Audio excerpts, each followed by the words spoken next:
Bismillahirrahmanirrahim. Assalamualaikum warahmatullahi wabarakatuh.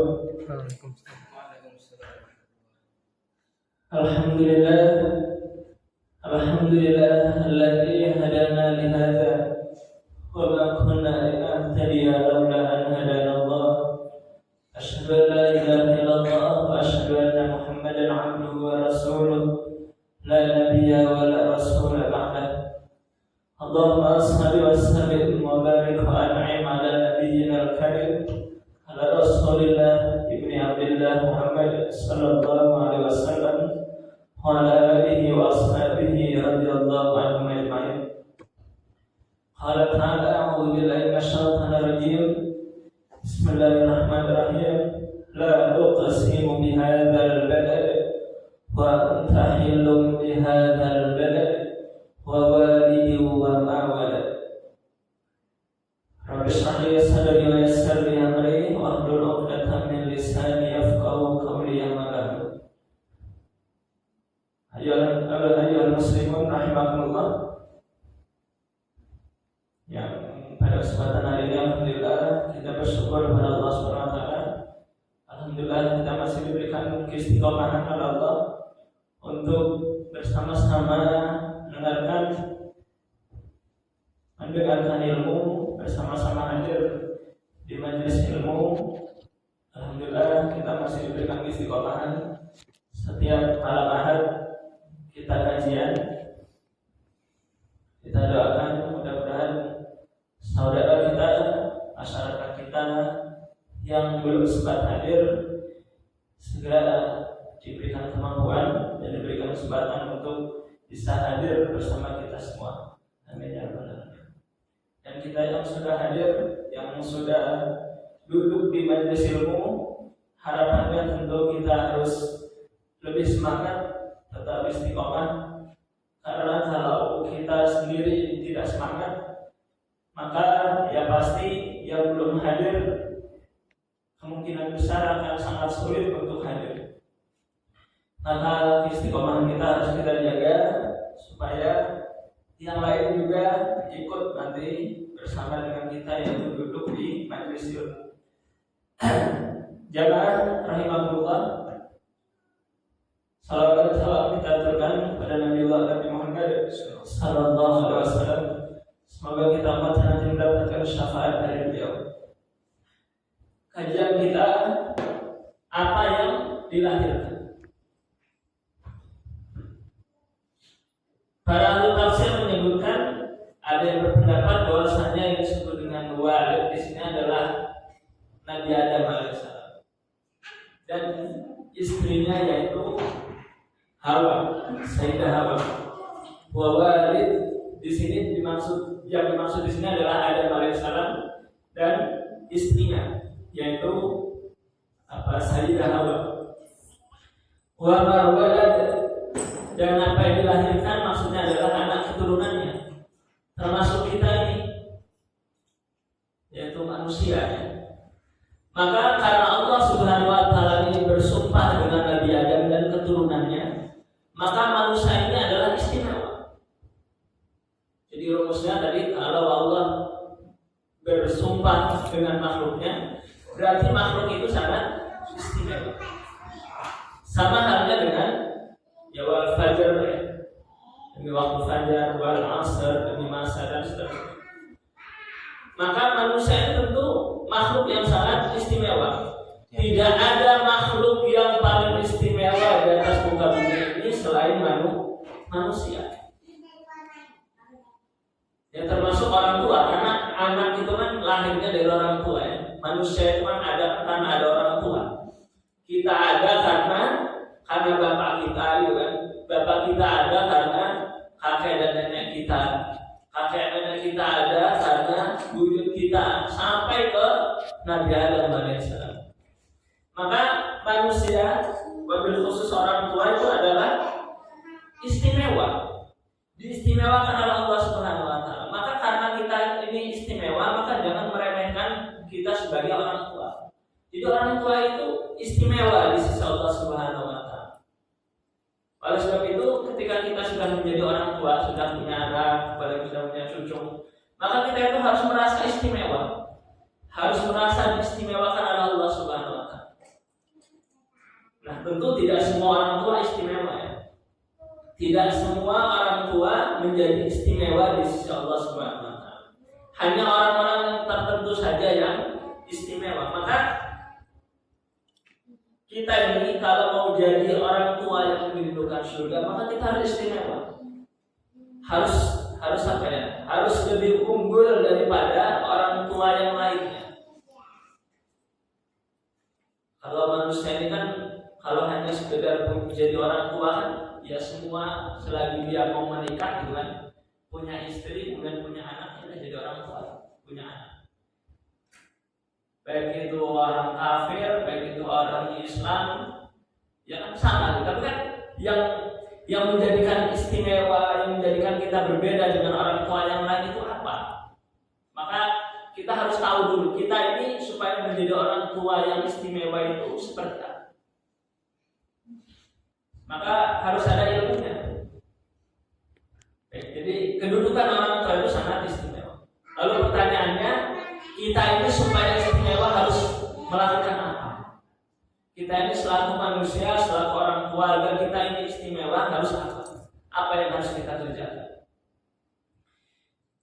Sehingga nanti karena orang tua ini istimewa, maka tentu kedudukannya adalah Allah tempatkan di surga. Bahkan bukan cuma orang tuanya saja bukan, tapi anak keturunannya sampai ke surga. Ini karena istimewa orang tuanya. Jadi kita ini percaya ya, kalau kita dan anak keturunan kita bakal dikumpulkan di surga. Kita percaya ya. Kenapa? Karena ada dalilnya ya. Karena Allah Subhanahu wa Ta'ala sendiri yang berjanji ya. Allah Subhanahu wa Ta'ala berjanji dalam surat At-Tur. Surat At-Tur ayat 21. Nanti silahkan dibuka, dikaji ya. Ditelaah, dihayati, dibaca tafsirnya tentang surat At-Tur ayat 21. Jadi akan kita bahas ya. Bagaimana kita supaya menjadi orang tua yang istimewa sehingga kita dirindukan surga. Bahkan bukan cuma kita, anak keturunan kita dikumpulkan nanti di surga. Baik, surat At-Tur ayat 21 Allah berfirman, "Walladzina amanu," dan orang-orang yang beriman. Cirinya satu adalah orang-orang yang beriman. "Wattaba'athum dzurriyyatahum biiman." Kemudian anak keturunan juga beriman. Nah, jadi orang yang istimewa itu ternyata orang yang beriman kepada Allah. Seorang muslim itu adalah orang yang istimewa di sisi Allah. Orang tua yang muslim adalah orang tua yang istimewa kedudukannya di sisi Allah Subhanahu wa Ta'ala. Orang tua yang beriman adalah orang tua yang istimewa di sisi Allah Subhanahu wa Ta'ala. Wattaba'athum dzurriyyatahum biiman. Kemudian anak keturunannya juga mengikuti jejak langkah orang tuanya, yaitu mereka beriman. Jadi orang tuanya beriman, kemudian anak keturunannya juga beriman. Ya sebagaimana para nabi ya, walaupun nggak semua nabi, seperti Nabi siapa? Nabi Muhammad SAW, seperti Nabi Ibrahim alaihissalam ya. Anak keturunannya menjadi anak keturunan yang beriman, istrinya beriman. Makanya mendapatkan gelar uswatun hasanah yang kemarin sudah kita bahas. Walladzina amanu wattaba'athum dzurriyyatahum biiman. Kemudian orang-orang yang beriman, kemudian anak keturunannya juga mereka diwarisi iman. Apa kata Allah? Alhaqna bihim dzurriyyatahum. Akan kami pertemukan mereka dengan anak keturunan mereka di dalam surga. Alhaqna bihim dzurriyyatahum. Akan kami pertemukan mereka dengan anak keturunan mereka di dalam surga. Jadi dikumpulkan. Wa ma alatnahum min 'amalihim min syai'. Dan sekali-kali Allah Subhanahu wa Ta'ala tidak akan pernah mengurangi amal mereka sedikit pun. Jadi kalau dia kebaikan, maka Allah akan balas dengan Kenapa dikurangi? Kalau dia melakukan keburukan maka dia akan dikasih keburukan, yaitu dikasih neraka. Tidak dikurangi sedikit pun. Jadi kata Allah, wa ma alatnahum min amalihim min syai', dan Allah tidak mengurangi sedikit pun amal mereka. Ya, sesuai dengan apa yang mereka lakukan. Kullu mri'in bima kasaba rahin. Setiap orang, setiap jiwa akan terikat, akan tergantung terhadap apa yang telah mereka kerjakan. Seseorang itu akan sesuai apa yang mereka perbuat. Jadi kalau dia melakukan kebaikan, maka balasannya surga, akan dikumpulkan di surga. Tapi kalau mereka kejahatan, yang dilakukan adalah kejahatan, mereka tidak beriman, mereka tidak beramal saleh, maka ya kullu syai'in kullu mri'in bima kasaba, maka sesuai dengan apa yang mereka lakukan. Kalau melakukan keburukan maka tempatnya adalah keburukan. Jadi orang yang istimewa itu adalah orang tua yang istimewa, yang dirindukan surga itu adalah orang tua yang beriman kepada Allah Subhanahu wa taala. Maka kata Allah Subhanahu wa taala, wa la tamutunna illa wa antum muslimun, janganlah kalian sekali-kali mati kecuali kalian mati dalam keadaan muslim, dalam keadaan berserah diri kepada Allah Subhanahu wa taala. Jadi iman ini adalah penting ya. Jadi iman ini adalah penting. Maka iman ini harus kita warisi kepada anak keturunan kita. Maka kita harus berdoa ya. Kita harus berdoa agar anak keturunan kita menjadi anak keturunan yang beriman kepada Allah Subhanahu wa taala. Ini janji ya, ini konsep dari Al-Qur'an. Janji Allah Subhanahu wa taala dalam Al-Qur'an bahwasanya orang tua yang beriman mereka akan dikumpulkan dengan anak-anaknya yang beriman kepada Allah Subhanahu wa taala. Jadi harus harus beriman juga anak keturunan. Kalau orang tuanya beriman kemudian anaknya tidak beriman, maka tidak ditemukan di dalam surga. Begitupun sebaliknya, anaknya beriman, orang tuanya tidak beriman, akan berpisah, tidak akan sampai ke surga. Maka ketika Nabi Yakub alaihissalam mendekati ajal ya, Nabi Yakub itu anaknya dari Ishak ya. Ishak punya anak yaitu Nabi Yakub. Nabi Yakub ini disebut dengan Israel. Jadi Nabi Yakub ini nama lainnya adalah Israel. Maka keturunannya disebut dengan Bani Israel, 12 anak ya. Salah satunya adalah Nabi Yusuf. Nabi Yakub ini ketika mau wafat dikumpulkan 12 anak. Salah satunya adalah Nabi Yusuf alaihissalam, ada Benyamin, ada Yahuda ya. Ada 12 anak laki semua. Maka kata Allah dalam surat Al-Baqarah 133, karena pentingnya iman ya, Allah berfirman, Antum syuhada ila hadara Ya'qub al-maut idh qala li banihi ma ta'buduna min ba'di ila akhir ayat. Jadi ketika Nabi Yakub alaihissalam sudah sebentar lagi mendatangi ajal, sebentar lagi wafat, maka Nabi Yakub berkata, idh qala li banihi ma ta'buduna min ba'di. Maka Nabi Yakub berkata kepada anak-anaknya, wahai anak-anakku, ma ta'buduna min ba'di. Apa yang akan kalian sembah ketika aku sudah tiada? Ketika nanti aku wafat, apa yang akan kalian sembah? Maka anak-anaknya menjawab, qalu na'budu ilahaka wa qalu na'budu ilahaka wa ilahi abaika Ibrahim wa Ismail dan seterusnya.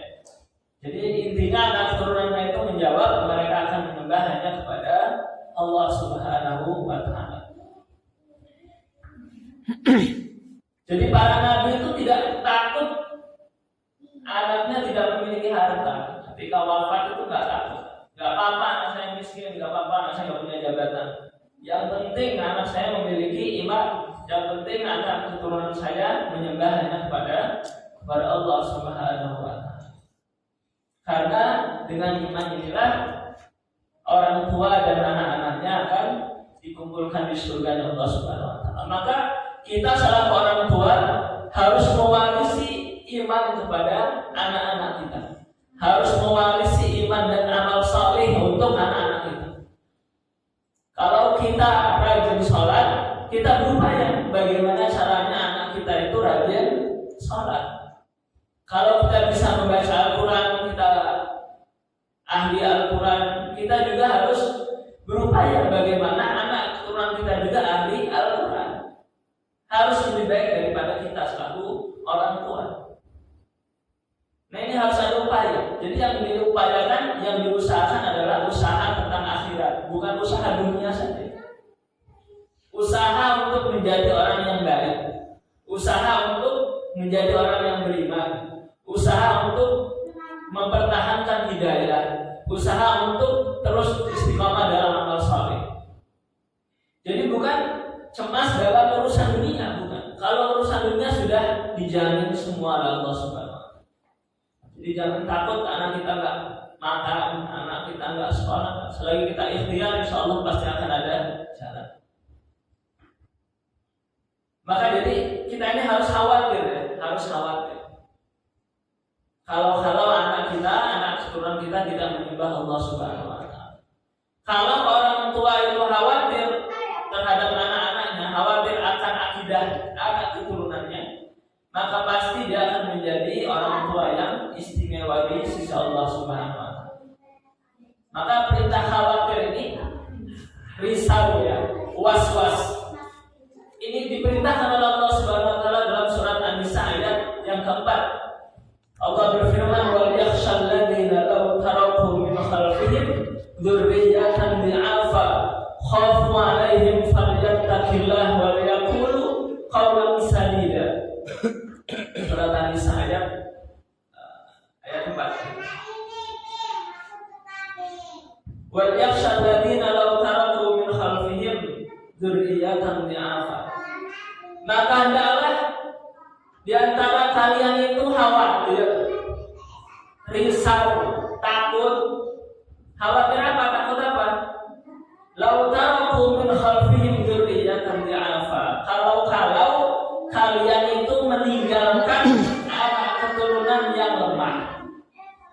Jadi hendaknya kita orang tua itu khawatir, was-was, takut kalau kita meninggalkan anak keturunan yang lemah.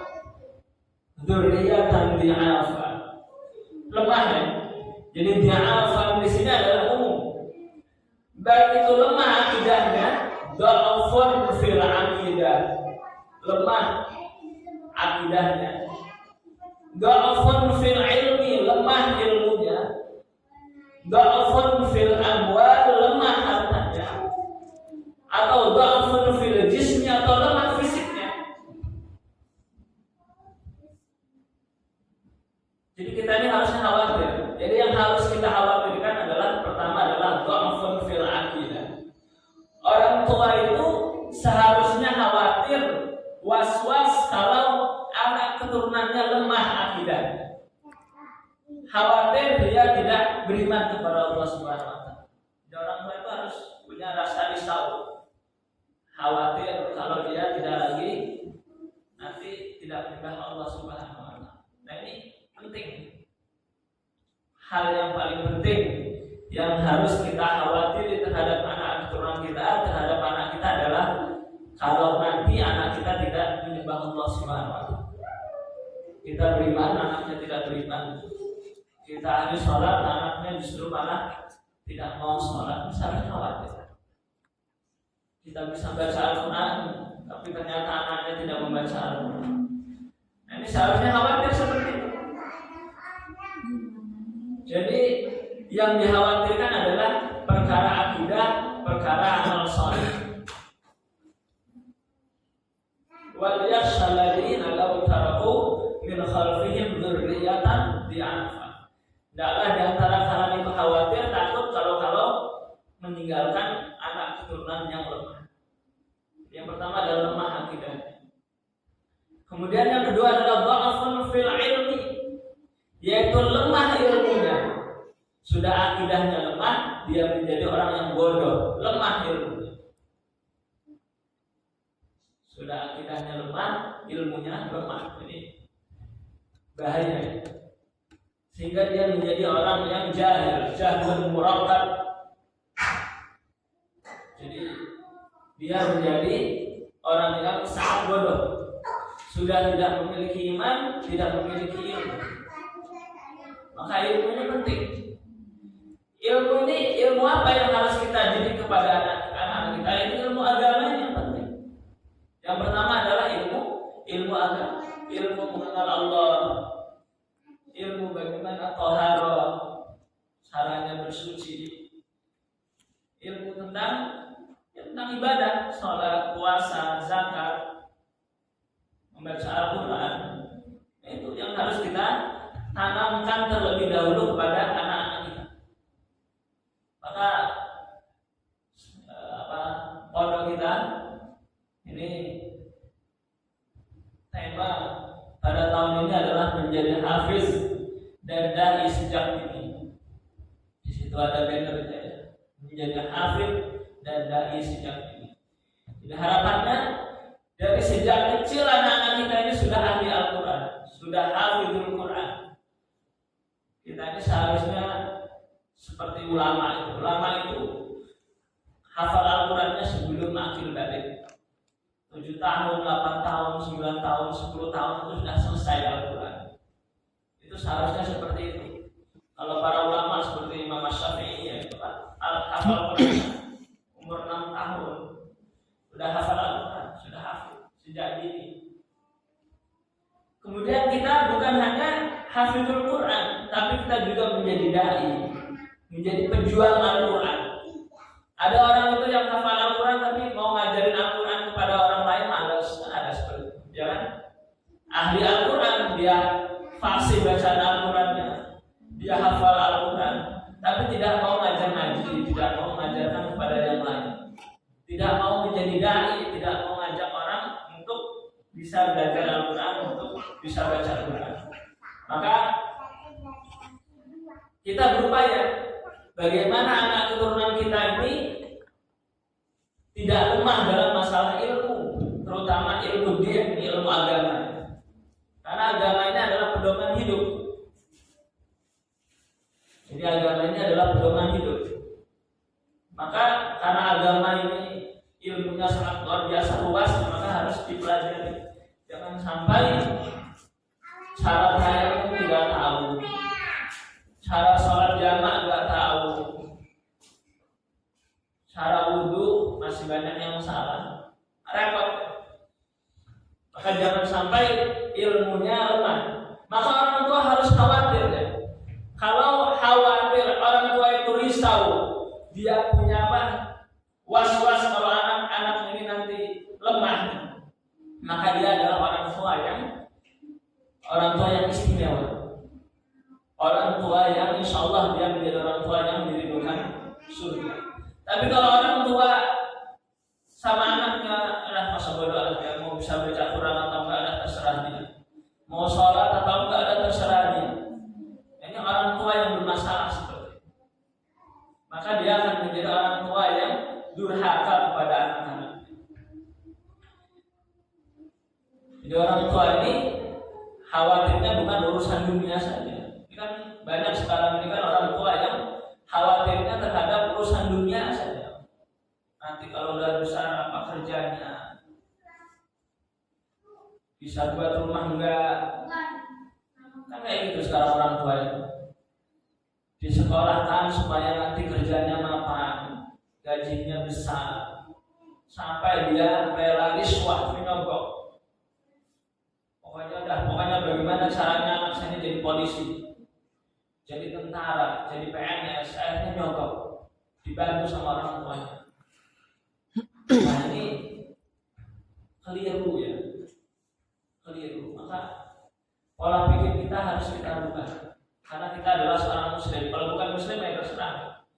Kalau bukan muslim ya terserah. Tapi kalau kita seorang muslim maka ya kita harus sesuai dengan aturan Allah Subhanahu wa taala. Karena kita adalah orang yang beriman.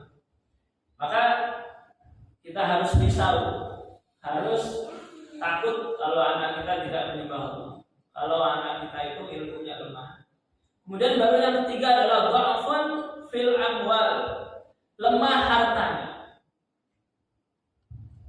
Baru yang ketiga adalah harta. Ini pikirkan juga anak kita.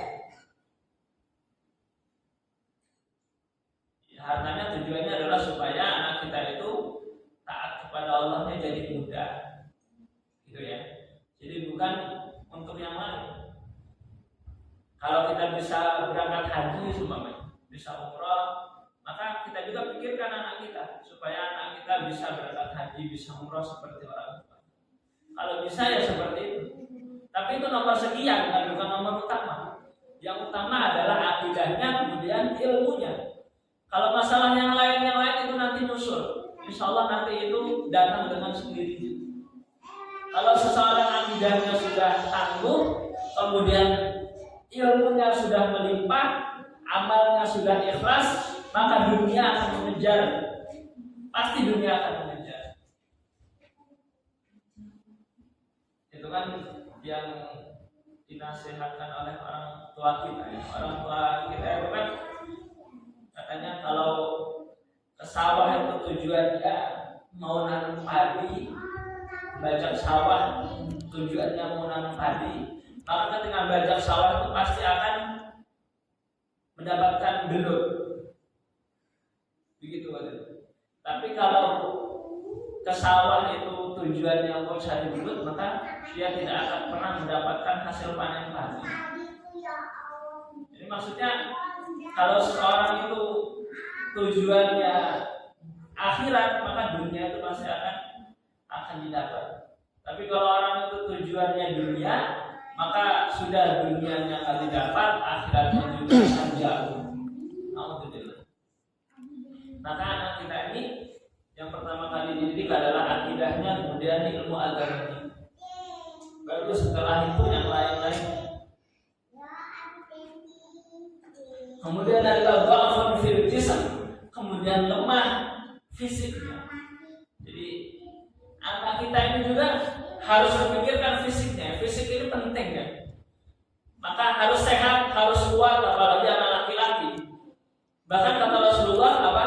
Alimu auladakum sibaha wa rimaya wa rukubul khair. Ya kan? Kata Rasulullah, ajarkanlah kepada anak kalian itu rimaya. Rimaya itu melempar, memanah. Itu diajar, suruh diajarkan kepada anak kita. Alimu auladakum rimaya wasibaha, berenang ini penting. Jadi berenang. Kemudian apa? Warukubul khair, dan mengendarai kuda. Itu supaya apa? Supaya fisiknya tidak lemah. Supaya fisiknya tidak lemah. Jadi olahraga itu dianjurkan dalam Islam. Jadi bukan tidak diajarkan, bukan tidak dianjurkan. Karena Muslim yang kuat itu lebih baik dan lebih cinta Allah Subhanahu wa taala daripada muslim yang lemah. Maka orang tua mendidik anaknya agar anaknya kuat fisiknya itu salah satu kewajiban orang tua. Maka diperintahkan oleh Rasulullah agar anak itu diajari untuk mengendarai kuda, diajari untuk memanah, diajari untuk berenang. Itu kalau dia mengajari kepada anaknya, maka akan mendapatkan pahala, besar pahalanya. Karena itu adalah perintah khusus dari Rasulullah SAW. Jadi jelas ya. Jadi orang tua yang akan menjadi orang tua istimewa, dia dirindukan oleh surga, dia dicintai oleh Allah Subhanahu wa taala, adalah orang tua yang mengkhawatirkan akan akidah anaknya, mengkhawatirkan akan ilmu anaknya, mengkhawatirkan akan harta anaknya, mengkhawatirkan akan fisik anaknya, kekuatan fisik anaknya. Maka pendidikan ini harus dimulai dari situ. Jadi nggak kebalik ya. Kalau sekarang kan kebalik. Anak-anak kita itu di sekolah kan ke sekolah international school, susah pokoknya bacanya. Namanya itu susah. International school. Araf internasional. Diajarkannya, pokoknya drama pakai bahasa Inggris. Apalagi, pokoknya kalau presentasi ke depan pakai bahasa Inggris. Giliran suruh ngaji nggak bisa. Diajari fisika, diajari kimia, dilesin matematika, apalagi dilesin bahasa Inggris, dilesin IPA, semuanya pokoknya les ya. Tapi giliran ngaji nggak bisa, giliran sholat, giliran wudhu nggak bisa, giliran sholat nggak mau. Nah ini kebalik ya. Justru malah yang diutamakan adalah dunia.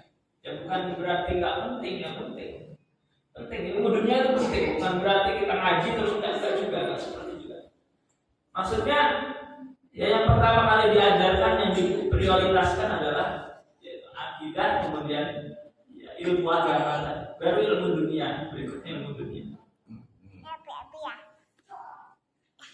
Supaya seimbang antara pengetahuan akhirat dengan pengetahuan dunia. Maka ketika orang tua sudah mengkhawatirkan, sudah berusaha maksimal mendidik anaknya, maka dia akan menjadi orang tua yang bersyukur. Kemudian berikutnya adalah orang tua yang dia mewariskan kebaikan-kebaikan kepada anaknya. Jadi mewariskan kebaikan, mewariskan tauhid, mewariskan iman, mewariskan baca Al-Quran, mewariskan sholat, mewariskan puasa kepada anak-anak. Maka adalah orang tua yang menjadi uswatun hasanah, menjadi orang tua panutan, menjadi panutan. Orang tua yang istimewa. Maka ketika anak itu mengikuti, maka akan menjadi amal jariah untuk orang tuanya, begitu kan? Man sanna fil Islam sunnatan sayyi'ah kana alaihi wizruha wa wizru man amila biha min ba'dihi min ghairi ayam kusa min auzarihim syai'. Jadi kalau seseorang itu memberikan kebiasaan ataupun contoh yang buruk, maka dia akan kebagian dosanya. Tapi sebaliknya, kalau seseorang itu memberikan contoh yang baik, maka dia akan kebagian pahala. Jadi kalau orang tua memberikan contoh kepada anaknya, contoh yang buruk, kemudian anak itu mengikuti, maka kita kebagian dosa. Waktunya azan kita leha-leha nggak sholat, terus orang tua anak-anak kita nonton, bapak saya, ibu juga, ibu saya, bapak saya juga nggak sholat kok, saya nggak mau sholat. Akhirnya dia mencontoh hal-hal yang buruk. Waktunya bulan Ramadan, bapak ibunya nggak puasa, anak-anaknya juga nggak ikut akhirnya. Bapak sama ibu juga nggak puasa, akhirnya anaknya nggak puasa. Maka bapaknya akan mendapatkan dosa, double dosanya. Dosa karena dia sendiri tidak mau puasa, kemudian dosa karena anaknya tidak mau puasa. Ibu sebenarnya, seorang ibu nggak menutup aurat, pokoknya kemana-mana pakai baju seksi pokoknya. Kemudian anak perempuan kan ikutin, nah, ibu aja nggak pakai jilbab, mana-mana pakai baju seksi. Akhirnya anak perempuan kan ikutin. Maka kebagian dosanya, dosa karena dia tidak menutup aurat, kemudian dosa karena anaknya ngikutin sehingga anaknya juga nggak menutup aurat, berlipat-lipat dosa. Tapi kalau sebaliknya, ibu itu menutup aurat, mau keluar rumah menutup aurat, pakai jilbab, anaknya diperintahkan untuk pakai jilbab, kemudian anaknya ngikutin, maka berlipat-lipat juga pahalanya. Yang pertama karena dia pakai jilbab, menutup aurat, kemudian karena anaknya mengikuti kebaikan, maka dia akan mendapatkan kebaikan tanpa dikurangi sedikit pun. Maka memberikan contoh ini sangat penting ya. Memberikan contoh sangat penting. Maka orang tua ini memberikan contoh itu adalah ibadah yang luar biasa. Bahkan ibadah yang tidak akan pernah terputus. Kalau ibu-ibu memakai jilbab itu ada waktunya, ada waktu usianya. Bahkan dalam Al-Quran itu kalau sudah menopause itu boleh nggak pakai jilbab ya. Sudah tua renta gitu, sudah keriput, sudah ubanan gitu. Nggak pakai jilbab nggak apa-apa, dalam Al-Quran disebutkan. Tapi afdolnya memang tetap dia pakai jilbab, tetap menutup aurat. Jadi ada masanya. Tapi kalau kita mewariskan kebaikan itu tidak ada masa. Kita sudah wafat, kita sudah nggak pakai jilbab lagi, sudah nggak menutup aurat lagi, sudah nggak di dunia lagi. Kita tetap mendapatkan pahala menutup aurat. Kenapa? Karena anak perempuan kita, cucu perempuan kita, itu mereka menutup aurat lantaran karena melihat orang tuanya ataupun neneknya dulu seperti itu. Maka penting ya. Jadi mewariskan tauhid, mewariskan amal saleh ini sangat penting. Jadi mewariskan ilmu ya, termasuk mewariskan Al-Quran, mewariskan amal, ini penting. Jadi amal-amal saleh yang kita miliki, yang sudah kita lakukan itu harus diwariskan kepada anak-anak kita. Kalau mewarisin duit itu rebutan, nggak usah diajarin. Kita punya kebun 1 hektar itu belum aja kita tinggal udah rebutan kok mereka. Tapi kalau kita ahli tahajud, belum tentu anak kita menjadi ahli tahajud kalau kita tidak mengajarkan kepada mereka. Kita ahli sholat, ahli Al-Quran, kalau kita nggak berupaya, kalau kita nggak berusaha, belum tentu mereka menjadi ahli Quran. Maka mewarisi amal saleh ini harus butuh proses, butuh pendidikan. Beda dengan mewarisi harta. Kalau mewarisi harta itu mudah, semua orang bisa. Maka jangan diajari anak kita itu mewarisi harta. Ajari mewarisi amal saleh.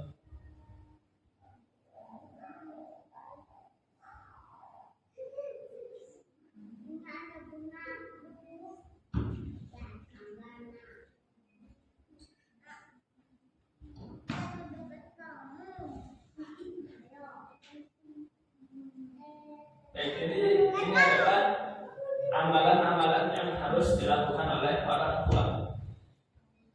Maka sebelum kita memperbaiki akal keturunan kita, sebelum kita mengokohkan akidah mereka, maka akidah kita dulu kita kokohkan. Ya, proses. Kita harus terus belajar, harus terus meningkatkan kualitas ilmu kita. Supaya apa? Supaya anak-anak kita juga mengikuti jejak langkah kita.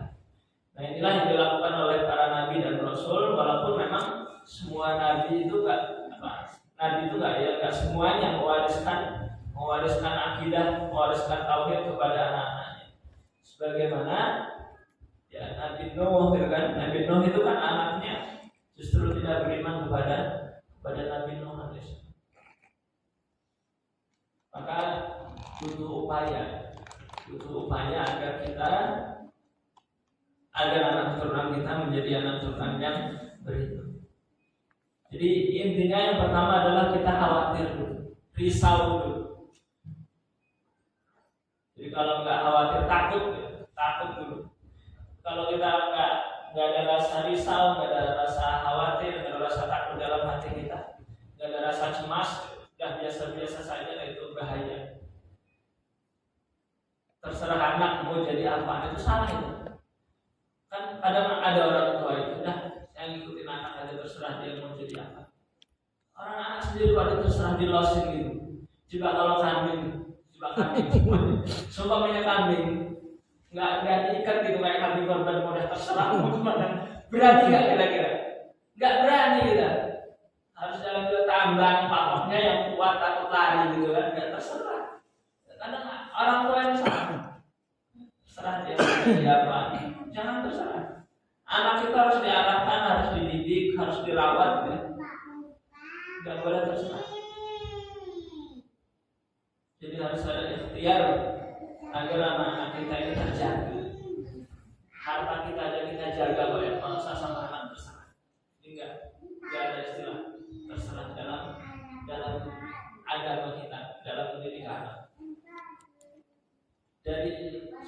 selagi kita masih ada orang tua itu, selagi kita masih hidup, itu memiliki kewajiban kepada anak kita.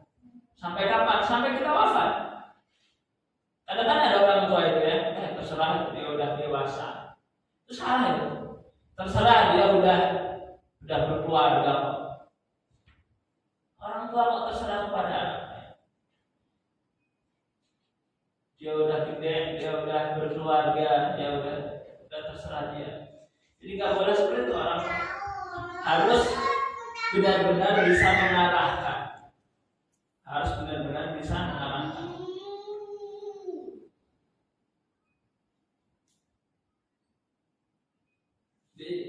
Di sini disebutkan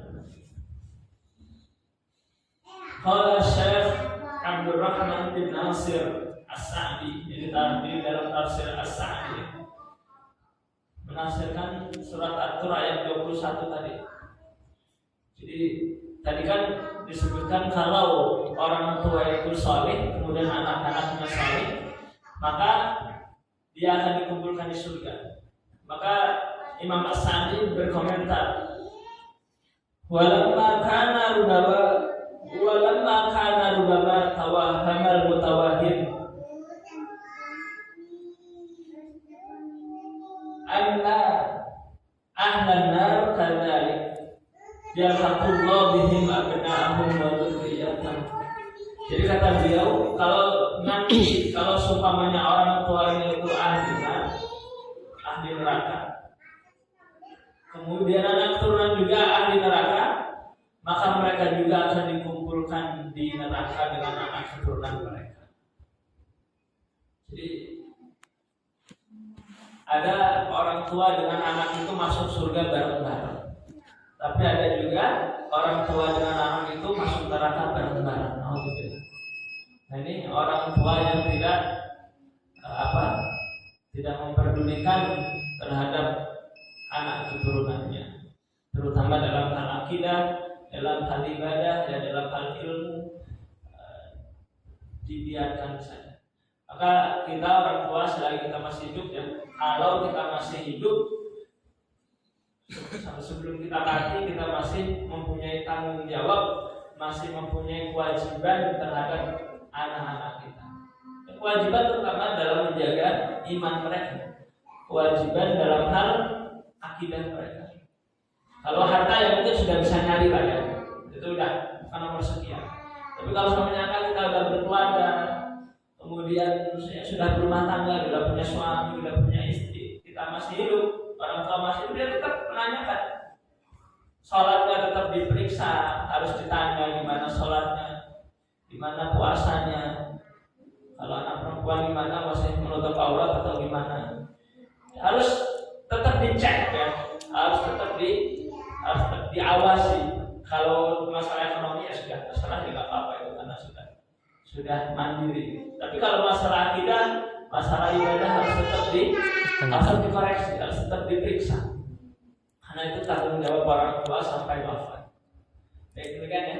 Mudah-mudahan kita menjadi orang tua yang bertanggung jawab terhadap anak-anak kita.